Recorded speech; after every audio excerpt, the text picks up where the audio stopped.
Welcome to the Little Bit of Life podcast. I'm your host, Tabitha, better known as Little.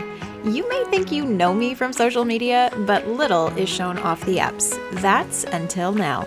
This podcast is dedicated to having those real, raw, and occasional chats together about what we seem to think but don't say.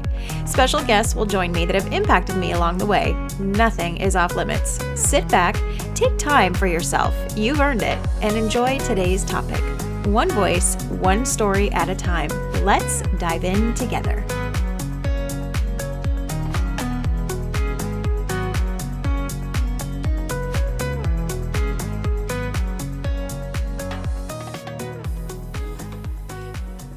Hey everybody, welcome in Little Bit of Life podcast right here with your host Little. We have a guest that is returning with us because over 9.8 million of you have listened to his previous episode. Yes, I said that correctly, 9.8 million.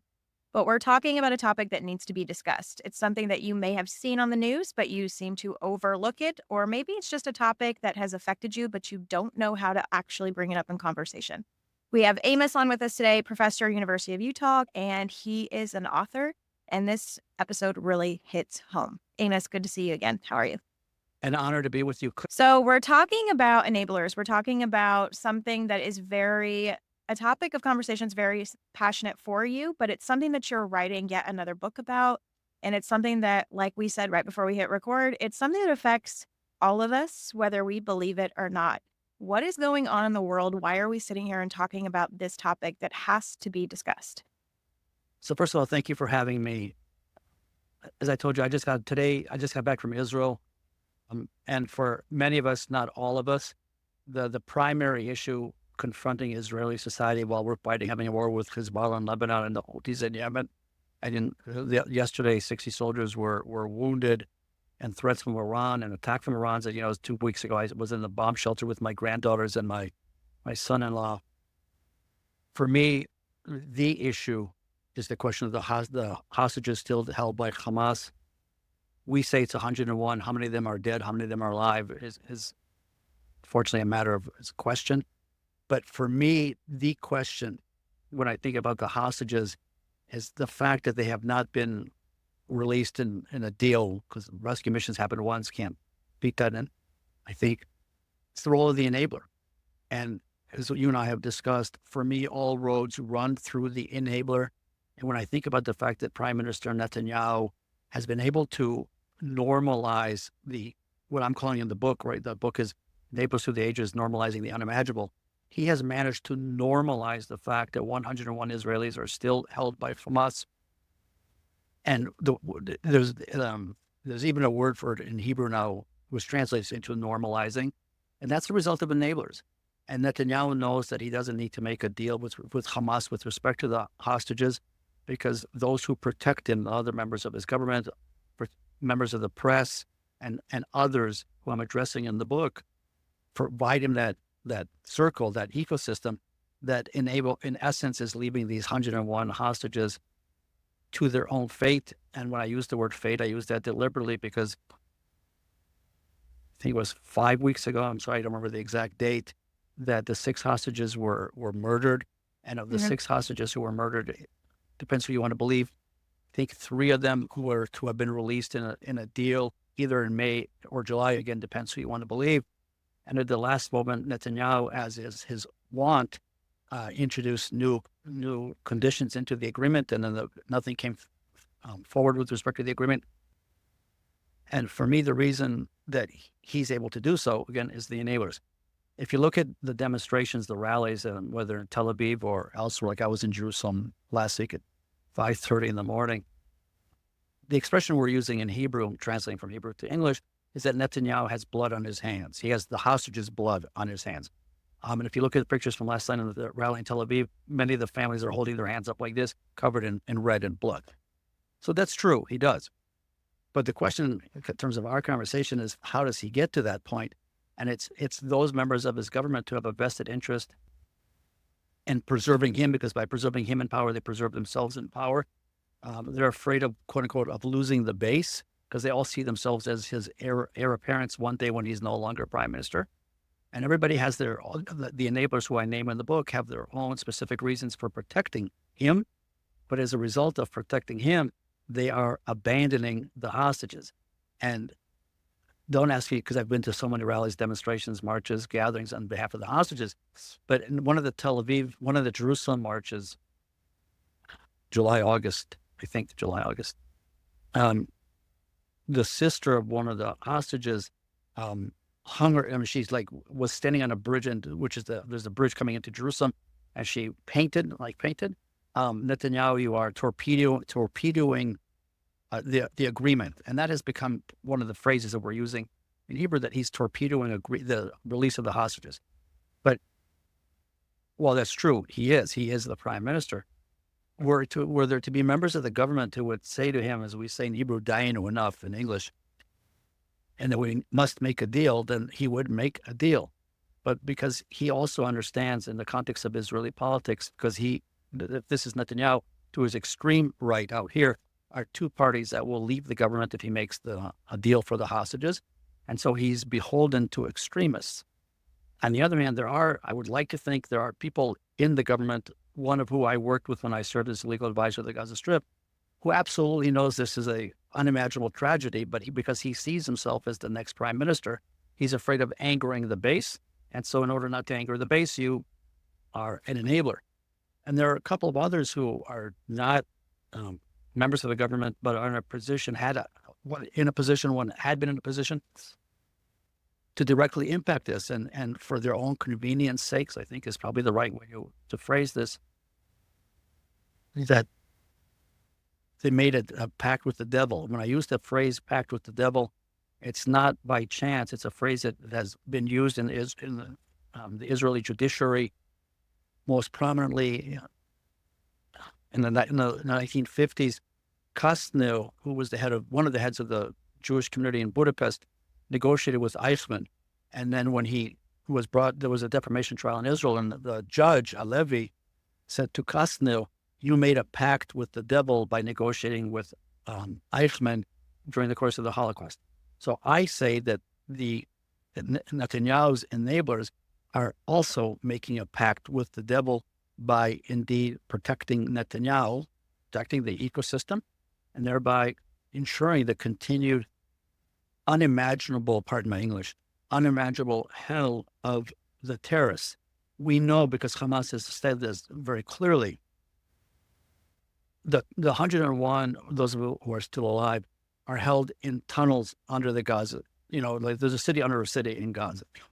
With each group of hostages, there is an armed guard, Hamas armed guard, who's under very clear orders. If the guard hears the Israel Defense Forces in the immediate neighborhood of the area, the order is very clear to shoot the hostages.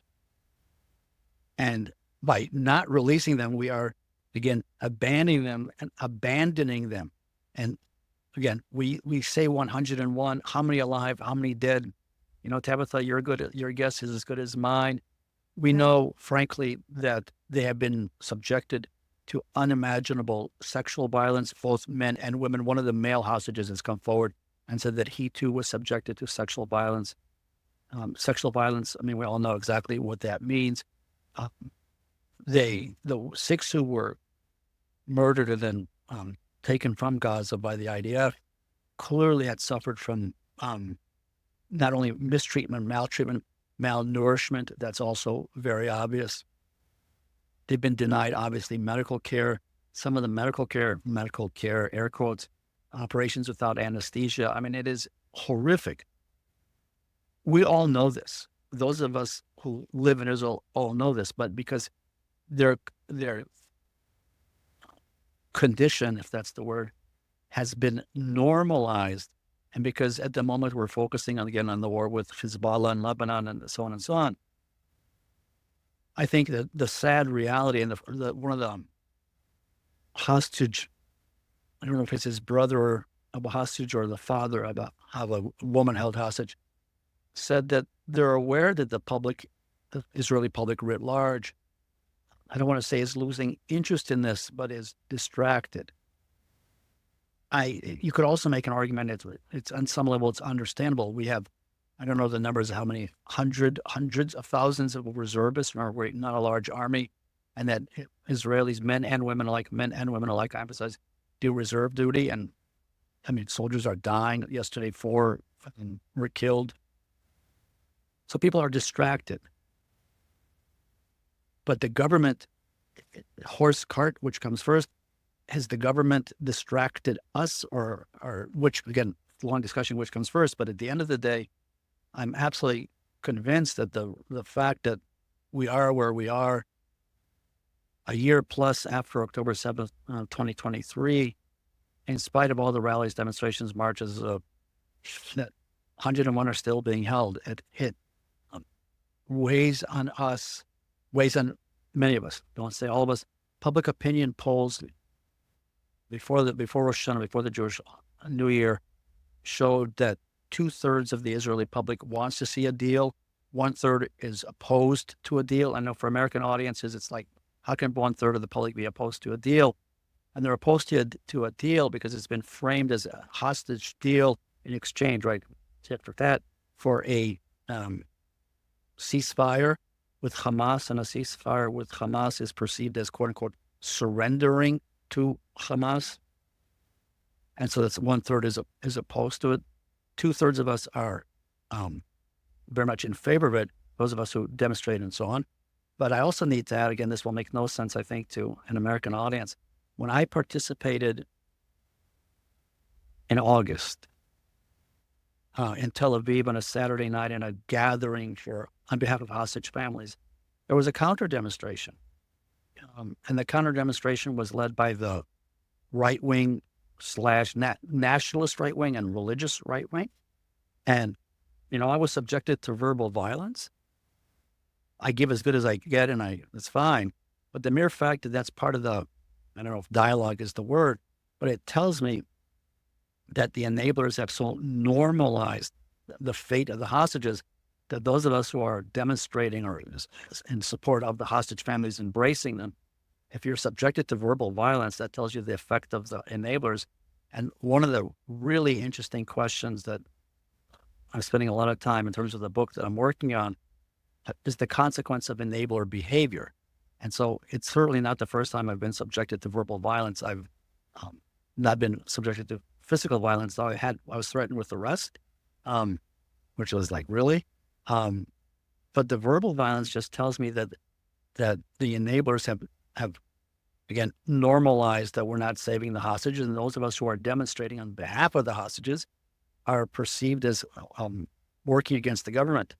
Leave me out of it. I referenced to you a Nav whose son Matan is held hostage. She was interviewed last week on a very popular TV show. She receives death threats. It's extraordinary to me that the mother of a hostage receives death threats, and she receives death threats because she's perceived as working against the government. Not only that, one of the hostages who was released, a woman, plus minus, I think, my age, when she demonstrates on behalf of a deal for the hostages, she holds up a sign, she was assaulted. And not verbally assaulted, she was assaulted. And that, again, but for me, I mean, the guy who assaulted her, obviously, there are no words, but that's not in a vacuum, right? That's the essence of this entire project with respect to this book, is to identify those who are responsible for how is it that the mother of a hostage receives death threat? How is it that a freed hostage is physically accosted while standing and holding up a picket sign calling for the release of hostages? That, for me, in terms of the book, is that we need to understand, this is how you began with your first question. The enablers are not amorphous. It's not an abstract topic. It is real. It has real consequences. And so when Netanyahu was able to, focus on Lebanon or the Houthis or Iran, or the attack that killed 2 soldiers last week, the missile fire from Iraq, and what will happen with Iran and how the role it also plays into this, the American election, obviously. While all this is going on, 101 Israelis are held hostage. And when not my word, the hostage families are very increasingly open about this. He, the prime minister, has abandoned Israelis. And he's able to abandon Israelis because of the enablers. And that we've also discussed this. That's why, for me, the question of enablers is not a moral dilemma or an ethical dilemma. I'm not a moralist, not an ethicist, not an anthropologist, not a sociologist. I'm just a law professor. And that, for me, the entire focus is to construct legislation that would hold enablers criminally liable, where they would have their day in court. Because for me, it really is this notion of accountability. And yes, there will be elections, which is fine. But what the enablers really are doing are enabling. I want to be really careful with the term here. Of the 101, don't know who's alive, who's dead, who's being subjected to what. But yes, they were taken by Hamas, and we can go on about Hamas on October 7th, 2023. No words, no words, no words. But here we are in October 2024. And while what Hamas did is, there are no words for what they did at the music festival and thereafter, including in captivity. But the enablers protect Netanyahu from working to ensure a deal that would release them. And that to me is outrageous. You told me I have to be polite, so I'm being polite. For those that are listening, when we look at enablers and hostages and those that help and assist the enabler, this goes all the way back into history. And it's something that you're very passionate about in regards to speaking about all the way back to the Holocaust. It's something where it started with enablers, and it's the more you see social media and the media adding to it now with our generation, it's starting to add that level of distraction. And it's something that really hits close to home for you as well with that. So when my parents, who are both deceased, were Holocaust survivors, and I grew up in Ann Arbor, Michigan, I knew nothing about my parents, and I knew nothing about my parents' Holocaust experiences. Because when I was 12, my late father, who was a professor at the University of Michigan, took me canoeing. I have no idea why canoeing. But my father wouldn't know sports if it hit him in the head, right? Well, we went canoeing, and he told me, in 1 minute, I'll tell you my story. In 1 minute, I'll tell you your mother's story, Holocaust story. And I said, fine. But he said, this will be the first and last time we'll ever discuss this. And they meant what they said what they meant. There was no book in the home about the Holocaust. I grew up knowing nothing about the Holocaust. And I certainly grew up knowing nothing about my parents. And then when I wrote the book, The Crime of Complicity, The Bystander in the Holocaust, I finally learned their stories. Because, by the way, with no assistance from my mom, my father by that time was cognitively not able to participate. What I did learn is that they didn't tell each other their true stories. I learned her story and I learned his story. They never told each other their stories. And then when I told my mom, I said, tell me, how did he survive? And she told me the same story he had told me when I was 12. And I said, that's not the true story. He said, oh my God, why didn't you ever tell me? Why didn't you ever tell me? I was like, well, why didn't you ever tell me? But that's okay, right? I can't be judgmental of your parents. I leave that to others. When my mom died 2 years ago, the Jewish mourning period, the Shiva, a woman who had been my mother's, not classmate, but schoolmate, came to the Shiva and said, what do you know about how your mom escaped after the Holocaust? I said, nothing. She said, she was in jail in Slovakia after she had escaped from Hungary. I said, I have no idea what you're talking about. And she said, there will be a couple, man and wife, who will come to the Shiva. Her parents escaped with my mom. Her dad organized the escape. I knew nothing about this. But the more I dove in and the more I dove in and the more I dove in, and, as I'm reading The Rise and Fall of the Third Reich, and I've seen the excellent Netflix, The Rise and Fall of the Third Reich by Shire's granddaughter, which is just outstanding. You are 100% right, as you always are, Tabitha. The enabler for me, Holocaust, Israel, Holocaust. And this past summer when I was in Israel, meeting with many, many people while writing the book, I'm looking at the enabler Holocaust, Hungary, right? And because that's where my parents were, and Israel today. And the link is my mother, metaphorically, with my mother were alive and she would see what the enablers are doing in Israel today, she'd be horrified. And I'm well aware of the fact, believe me, that in the same book, writing about the Holocaust and Israel causes discomfort. And I understand that has been made very clear to me by people. But I'm frankly at the age where if I anger, that's okay. If I make people think, that's the entire point of this. And I also need to add that with respect to the enablers in Israel, essentially the working draft of the book, I name enablers by name, zoom in, zoom out. because I think we need to have a really honest conversation. And again, whoever I anger, polite word, so be it. Because I think we need as a society to understand that the enabler is a person, He or she had the opportunity to do something on behalf of the individual who's vulnerable and made the conscious decision in sports teams to protect the institution, religious institutions, Holocaust to protect whatever the hell they perceive the anti-Semitism or the regime. And today in Israel, the enablers, Netanyahu's enablers are protecting Netanyahu directly. Maybe they perceive themselves as protecting and not enhancing their own political interests or for some other reason. But for me, and I think I shared this with you before, it's always interesting to read the criticisms, plural, of one's work. And I know that one of the criticisms, of which I'm sure there are many, but one of the criticisms of my work is that I'm victim-centric. I took that to be a compliment. I said, yeah, hell yeah. I mean, somebody's got to speak up for those who are voiceless.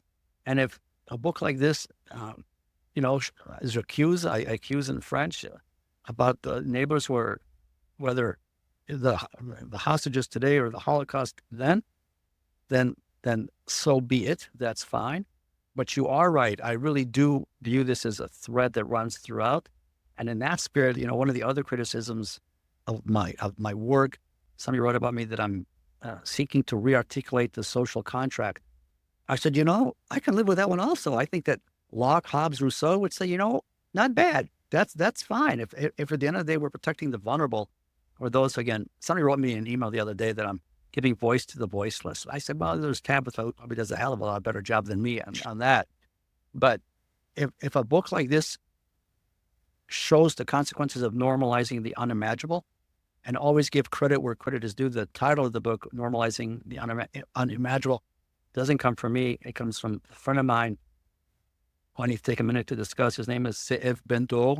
He is an artist in Israel who paints pictures, illustrations of people who were killed on October 7th, and then gives it to the family. It's been hung in galleries, and it's really his term, this unnormalizing the unimaginable. But that's exactly what enablers do, which is why, at least for me, A, the conversation is so essential. B, why there's absolutely a need to hold them accountable. And 3, the need to criminalize their behavior, because these are criminal actions and the consequences are full circle. 101 hostages still held in Israel. Sure, Netanyahu abandoned them, blood on his hands, absolutely all true. But without the enablers, none of this would be possible.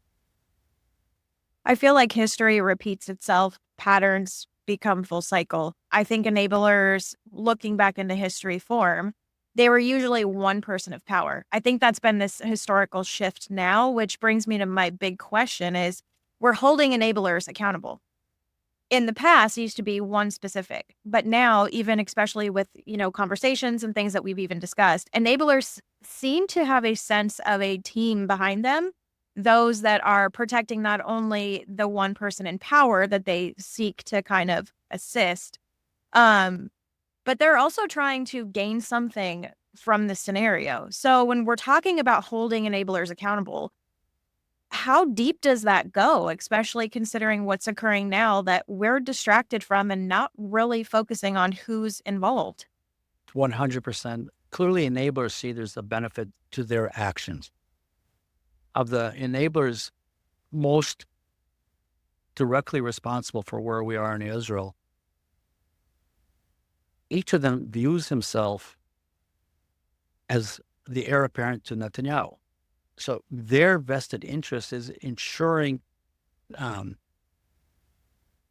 continued existence of this government. We have elections in November of 2026, unless the government falls before that, which you never know. But they clearly have no interest in rocking the boat because they see themselves as next. I'll give you an example. One of the people who I know him. We work together. And he's in my book front and center as an enabler. He has told people who are former colleagues of his former friends, underline former because they've cut off. He said, I'm the next prime minister. And in order to achieve that lofty goal, pact with the devil. And it is complicated to use a phrase related to the Holocaust, right, because of Eichmann and Kotznow, to contemporary Israeli society. But I genuinely believe that that is true. But you are right. It's not one person. It is that ecosystem that provides Netanyahu the cover to do what he's doing. And that same ecosystem, again, Michigan State, Ohio State, Penn State, Catholic Church, rabbis also, it's the same pattern that repeats itself incessantly. And I confess at the age of 67, which is what I am, I've at least convinced myself, one-person bandwagon, that if we want to really protect the innocent, the vulnerable, then as bad as the perpetrator is, and the perpetrator, obviously bears responsibility, but it goes way, way, way beyond the perpetrator. And you know as well as I do, when you do reverse engineering with sexual assault survivors, and they realize that they never should have met the perpetrator, if not for the enablers who had enabled them. And in the book I wrote about the boy Jeremy Bell, when you reverse engineer it, you realize that the pedophile, Edgar Friedrichs, had been enabled for 30 years by school administrators. There had been complaints, and kids and parents were, you know this motion, right? Fobbed off, moved on. He's a great guy. You don't understand, right? You know this motion. And here we are. And at the end of the day, Edgar Friedrichs murders Jeremy Bell. But there's no doubt that that is a recurring pattern ad nauseum. And that's why, for me, it's essential is an understatement to hold the enablers accountable criminally. So, in the this as well as I do, we have civil suits, and yes, there are settlements, and survivors get the whatever dollars. But survivors tell me all the time, great, the money, that's fine. But that's not really going to bring an end to anything. The only way to bring an end to anything is to hold the individual criminally accountable. You know as well as I do, when Michigan State pays out the $400 million or the $500 million, or the University of Michigan pays out the $500 million, they're not paying a dime. It's all the insurance companies. And it doesn't cost, and I know the argument, well, if we, the university, have to pay, then we'll hurt student education because we have to take the money out of the endowment. We all know the argument. Also have to ask yourself, when will insurance companies say no more? Like, you all are consistently, pardon my English, screwing this thing up.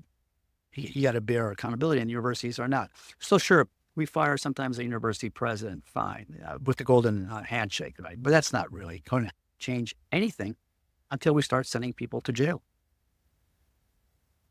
It's something where so many listeners are probably going, I don't understand why this affects or impacts my life. And there was something that actually happened here in the United States that so many people felt the need to speak up about and really be involved of. And it's something where it shows that ecosystem of the enabler. It was the U.S.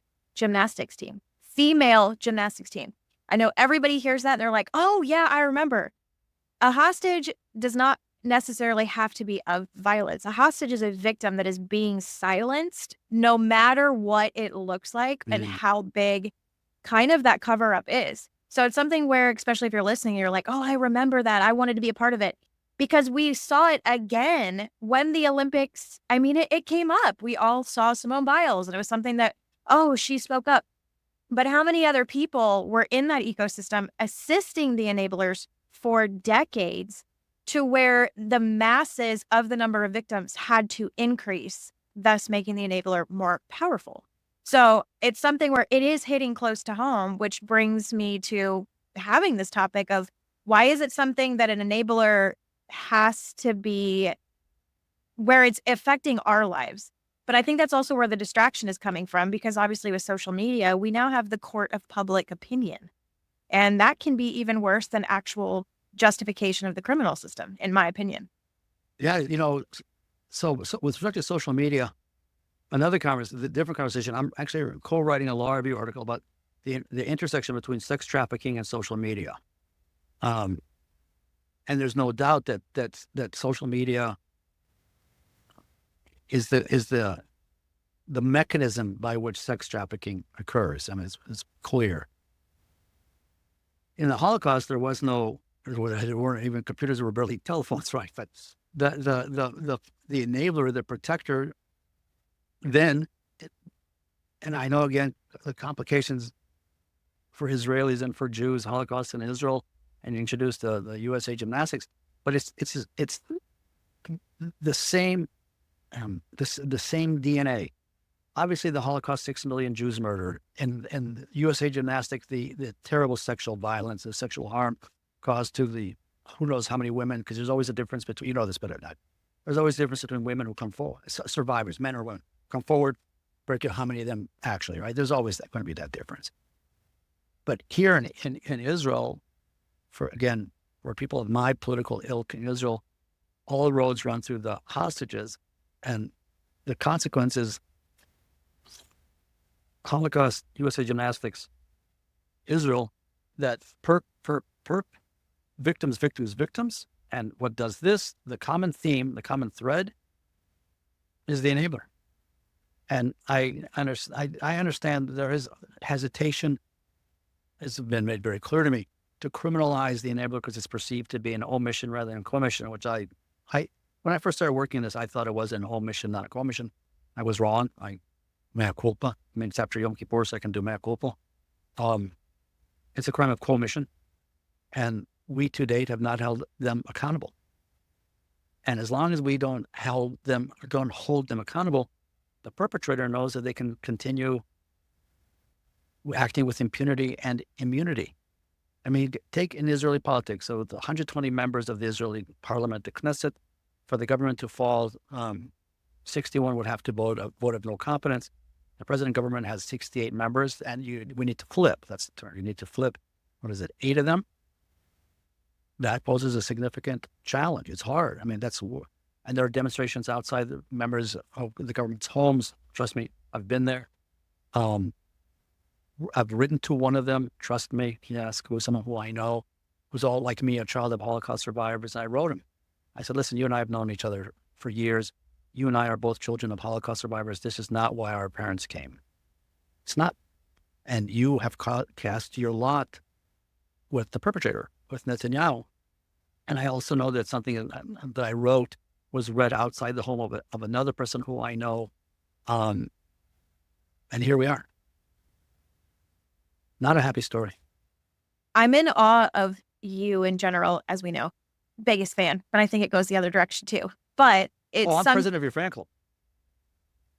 It's something where I'm in awe because I feel like you are in 2 separate places at the same time where time is standing still. I feel like in the United States, you're back home, you're in Utah, and you're really focusing on enabling and enablers and getting that perpetrator and really trying to change. But yet you're going over to Israel and you're a part of demonstrations and you're on the ground, you're doing the footwork, which is almost, I mean, for those of us like myself, it's like you're stepping back in time because we see it through the media lens, but that's not really what's occurring. And we see bits and pieces. How do you feel? I guess my big question that so many probably are wondering, how do you go between 2 places at once and bring home technically like information and then put that information and then change it into action, not just with your book, because it's obviously something you're very passionate about. So over the summer, I would go to demonstrations, get home around midnight. I want to emphasize these demonstrations they're not fun. Come home midnight, pissed from the computer, tuck. Write what I write. Sometimes it's good, sometimes it's not. You know, I'm not a journalist. I'm an academic, and I'm with a clear goal to criminalize the enablers. So, but when I go to the demonstrations and I we have clothing, we have particular clothing when we go to demonstrations. I'm not going as Amos Guiora, a law professor, or as Amos Guiora or anything. I'm just going as Amos Guiora, or in Hebrew, Amos Guiora, demonstrating. chanting the chants and being subjected to what I'm subjected to like anybody else. And then I come home and I try to take a step back and write a scholarly book. But I also want to emphasize that thanks to the publisher, the American Bar Association, for whom it's just an honor and privilege to work with them,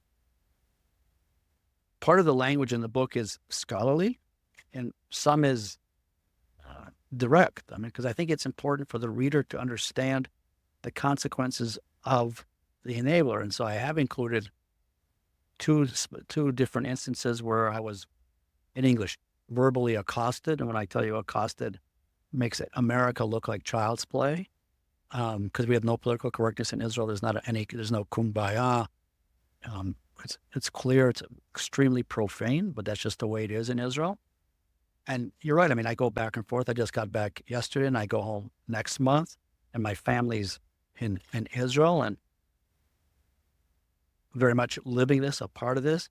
In the previous demonstrations against judicial reform efforts before October 7th, my now 4-year-old granddaughter, who was 3 at the time, was out there demonstrating.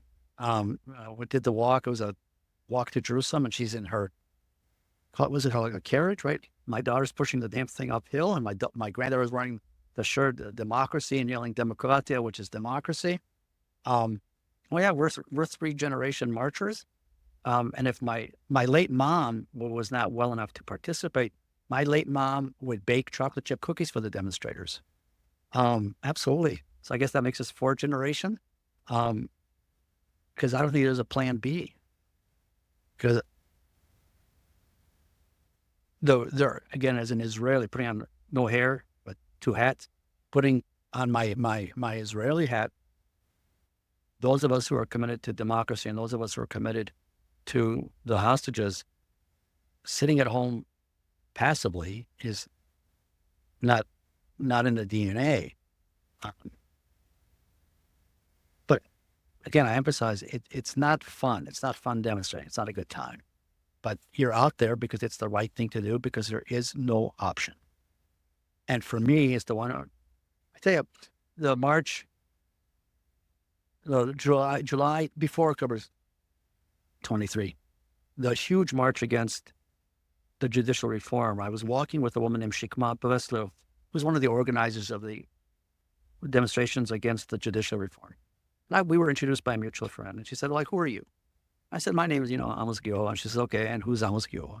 I said, well, I write about the enablers. And she turned to the person who was walking next to her. She said to me in Hebrew, we are his next book. And that's how this book was born, right? Because she's a professor of astrophysics, nuclear physics at the Weizmann Institute in Israel. She clearly immediately understood that the judicial reform efforts then and post-October 7th, none of this happens without the enabler. And that is really the focus for me, 24/7. I mean, and I'm not exaggerating when I tell you 24/7. This is what I work on. This is what I do. And I think that when Hirsch was murdered and is a fan of the basketball team, which I write about in the book, the Upworld Jerusalem basketball team. My kid went to his funeral, even though he's never met him, but as a fan of the team, right? And Hirsch has been adopted by the team. In many ways, we have no degrees of separation in Israel. Everybody knows everybody. And and then I included in the book his mom's, Rachel's, eulogy. Because I think it's important that the audience, a book audience or distinguished audience like yours, understands there are real consequences to enablers. And her eulogy, there are no words, hit many of these themes. And her boy was murdered. And I just think it's really important that the larger public, especially, through you, no words for you. I mean, really serious. That people understand that enabling has horrific consequences for the vulnerable. And 5 other people who were with Hirsch who were murdered, or the 101 still held, whose fate repeating, who the hell knows what their condition is or what their conditions are, one can but guess. And we need to understand that this is because of the enabler. Sure, Hamas, to write a book about Hamas, and sure, Netanyahu, and to probably write a book about Netanyahu. But for me, it's all about the enabler. And I, thanks to, and I really am deeply grateful to you. I understand that the whole question of the enabler is something that's new. I understand that. But I think we need to have a very honest conversation with ourselves as members of society. And if nothing else, that's what this project under the auspices of the Bystander Initiative here at the law school, that's what it seeks to do. Well, I appreciate you coming on talking about enablers. It's a conversation that's kind of touchy. And it's something where a lot of people, I think we've now become more in tune of turning a head and turning a cheek, closing our eyes unless it truly affects us on the home front. But I love that you said in Israel, you're all connected. You all know each other. I think that's also an issue here in the States, is that if it doesn't directly affect us, we turn our heads to it. And it's something where until something truly happens and really wakes us up, or it hits home, it's something we need to really pay attention to, because I think we're more interconnected than we really would like to admit or see. So I'll be putting all your information in the bio description. And it's something where I truly hope that listeners really look around them and see you may have an enabler that's right underneath your nose, and it's something that you've just turned an eye or a cheek to. Maybe you know someone that is a victim that's been silenced. And it's something where this is happening on the home front. It's not just worldwide, but we might be more interconnected than we really think. If I can make one lap before I say, as always, thank you to you. You can certainly put out there my email address and the link to the Bystander Initiative. I understand that for people after they hear a talk like this, they have that moment, and I'm only too happy to engage with people. And obviously the Bystander Initiative is what drives the bus. And I hate to say, I have 3 incredible research assistants. It is possible through, donors who make funds available for research assistants. Otherwise, this would not be possible. Great. Well, thank you again for coming on. I'm sure this will be your last time. And all the information will be in the bio description. As you guys know, we are very, very loud when we speak up together, but also a victim can be extremely loud individually and solo, as long as they feel that there's going to be a change and there's passion behind that change, and people not only believe them, but want to stand beside them. So Amos, as always, it's been a pleasure. Always happy to have you on. Thanks. Thank you. That's a wrap already on today's episode. I hope you enjoyed it. Thank you for spending your time right here with me. And a very special thank you to today's sponsor. We are stronger together, louder as one, and truly a family connected. Be sure to leave a review to bring others along this journey with us. Tune in weekly on your favorite streaming platform. Or if you're interested in being a guest, send me a message today. Let's get to talking. Until next time, be good to others, be good to you. See you next week.